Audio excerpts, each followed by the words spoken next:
Hello guys, welcome to another video of stock market friends. Happy steels limited जी upcoming IPO आज open हो रहा है। जानेंगे complete analysis, business model, financial condition, performance, GMP कितना चल रहा है, लिस्टिंग कितना मिलेगा, अप्लाई करे या फिर फाइनल डिसीजन क्या ले। ये कोई रिकमेंडेशन वीडियो नहीं, जो भी फाइनल डिसीजन होगा अपने रिस्क पर लीजिएगा। चलिए फ्रेंड्स, वीडियो को स्टार्ट करते हैं।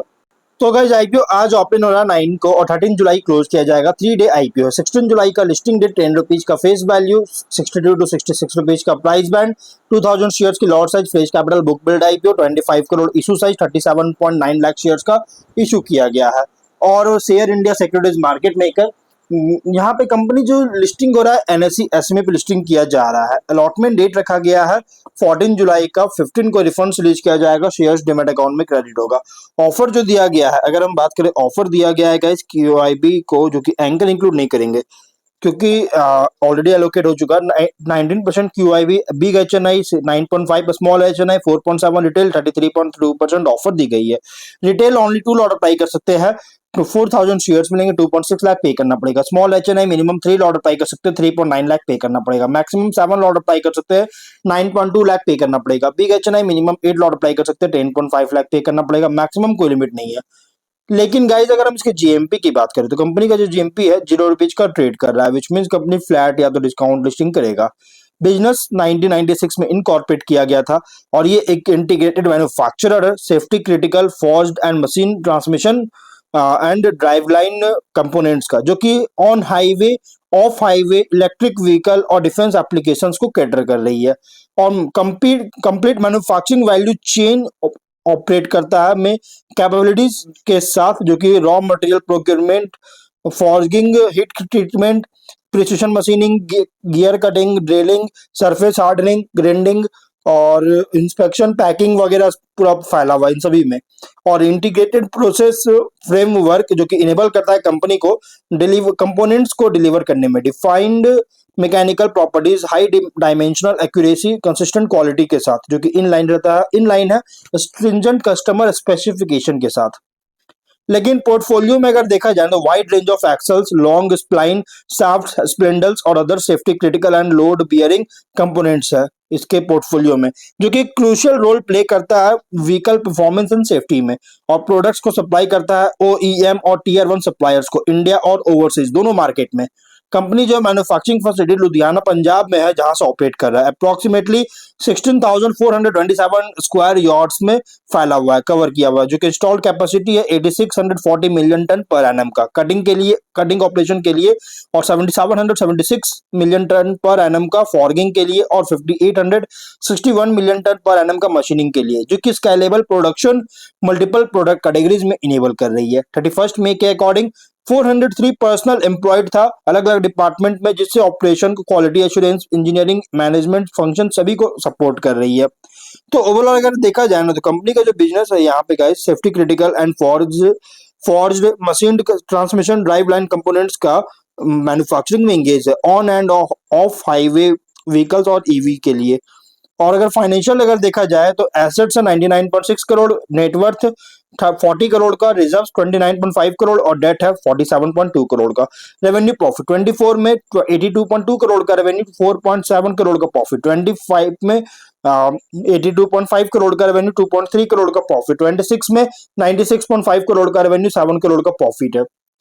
फाइनेंशियल अगर देखा जाए तो टॉप लाइन में 24-25 पे स्टैटिक परफॉर्मेंस है, लेकिन बॉटम लाइन अगर देखें तो इनकंसिस्टेंसी देखने को मिल रहा है 24 से 26 तक, क्योंकि 24 में बॉटम लाइन जबकि बहुत ज्यादा गिरावट देखने को मिल रही है।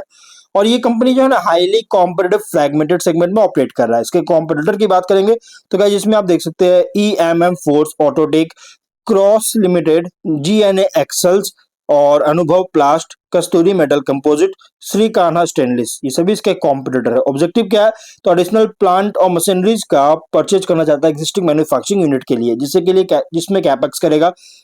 लोन्स, टर्म लोन्स है बैंक को, जिसको रिपेमेंट या प्रीपेमेंट करना चाहता है, जनरल कॉर्पोरेट पर्पस के लिए फंडिंग चाहता है। Ratios ROE 19.5, ROCE 20.9, RONW 17.7, PAT margin 7.5, EBITDA margin 16.1% का, debt to equity 1.2, PB 1.7, P ratio 9.7 time का, promoter holding pre ratio 99.3, post issue 73% का, मार्केट कैप कंपनी का 94.3 करोड़ के अराउंड। कंपनी के प्रोमोटर है प्रवीण कुमार गर्ग, अभिषेक गर्ग, दीपक गर्ग और प्रवीण कुमार गर्ग HUF इसके प्रोमोटर है। तो रिसेंट फाइनेंशियल डेटा के अकॉर्डिंग प्राइस बैंड जो रखा गया है ओवरली प्राइस रखी गई है। कंपनी की जो प्राइस बैंड है ओवरली प्राइस रखी गई है। अगर हम इसके स्वॉट एनालिसिस करेंगे तो स्ट्रेंथ अगर देखा जाए तो steel products and engineering manufacturing sector में ऑपरेट कर रहा है। Range of steel products manufacture करता है जो कि आगे infrastructure construction and industrial applications को कैटर कर रही है। मैन्युफैक्चरिंग फैसिलिटीज भी स्टैब्लिश कर चुका है जिससे क्वालिटी कंट्रोल और प्रोडक्शन एफिशिएंसी सपोर्ट करता है। डाइवर्सिफाइड कस्टमर बेस है मल्टीपल इंडस्ट्रियल सेक्टर्स में जिससे सिंगल इंडस्ट्री पर डिपेंडेंस रिड्यूस होता है और infrastructure development industrial expansion increase हो रहा है जिससे कंपनी को बेनिफिट मिलता है। लॉन्ग टर्म कस्टमर रिलेशनशिप है जिसे रिपीट बिजनेस और रेवेन्यू विजिबिलिटी सपोर्ट करता है। लेकिन वीकनेस अगर देखा जाए ना तो बिजनेस हाईली डिपेंड करता है स्टील डिमांड और इंफ्रास्ट्रक्चर स्पेंडिंग पर। प्रॉफिटेबिलिटी भी अफेक्ट कर सकता है स्टील और रॉ मटेरियल प्राइसेस में फ्लक्चुएशन के द्वारा। वर्किंग कैपिटल इंटेंसिव है इन्वेंट्री और रिसीवेबल रिक्वायरमेंट्स के कारण। स्केल रिलेटिवली बहुत ही स्मॉलर है लार्ज इंटीग्रेटेड स्टील मैन्युफैक्चरर के कंपैरिजन में। बिजनेस परफॉर्मेंस डिपेंड करता है इंडस्ट्रियल और कंस्ट्रक्शन एक्टिविटी पर। अपॉर्चुनिटीज की बात करें तो डिमांड ग्रो कर रही है स्टील प्रोडक्ट्स के लिए जिससे infrastructure construction and manufacturing sectors के द्वारा जिससे कंपनी को बेनिफिट मिलता है।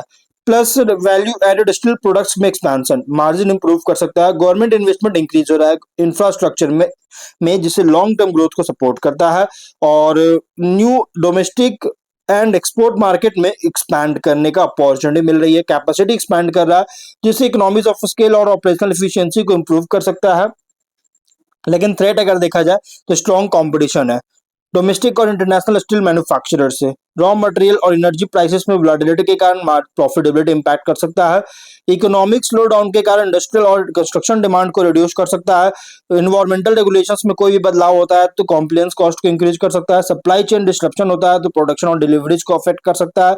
पीयर कॉन्टेक्स्ट के अंदर लार्ज स्टील मैन्युफैक्चरर के कंपैरिजन में ऑपरेट कर रहा है as a mid scale steel products manufacturer other steel companies के against product quality manufacturing capability और कस्टमर रिलेशनशिप टाइमली डिलीवरी पर compete करता है। इन्वेस्टर के लिए आईपी रिप्रेजेंट कर रहा है steel and industrial manufacturing sector पे जहां ग्रोथ डिपेंड करता है infrastructure spending steel demand capacity utilisation और एफिशिएंट कॉस्ट मैनेजमेंट पर।